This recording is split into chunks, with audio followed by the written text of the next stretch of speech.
తమిళనాడు మాజీ ముఖ్యమంత్రి కరుణానిధి కుమారుడు డీఎంకే ముఖ్య నేత ఎంకే స్టాలిన్ అరెస్టుకు రంగం సిద్ధమైంది.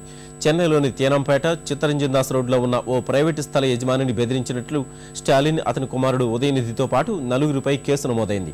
ఎన్ఎస్ కుమార్కు చెందిన ప్రైవేటు స్థలాన్ని మార్కెట్ ధర కంటే అతి తక్కువ ధరకు అమ్మాలని అతనిపై ఒత్తిడి తెచ్చినట్లు స్టాలిన్పై ఎఫ్ఐఆర్ నమోదైంది.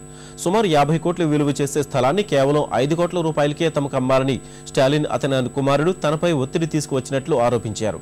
ఇప్పటికే ఆ స్థలంలో అద్దెకుంటున్న వారిని కూడా బెదిరించి ఖాళీ చేయించారని ఎఫ్ఐఆర్లో పేర్కొన్నారు. స్టాలిన్, ఉదయనిధి, వేణుగోపాల్ రెడ్డి, రాజాశంకర్, సుబ్బారెడ్డి, శ్రీనివాసులపై భారత శిక్షా స్మృతి సెక్షన్ 120B 506 కింద కేసులు నమోదు చేసినట్లు చెన్నై సెంట్రల్ క్రైమ్ బ్రాంచ్ అధికారులు తెలిపారు. మరోవైపు అధికార పార్టీ నేతల కుట్రలో భాగంగానే తనపై కేసులు నమోదు చేసి తన ప్రతిష్టకు భంగం కలిగించాలని ప్రయత్నిస్తున్నట్లు స్టాలిన్ ఆరోపించారు.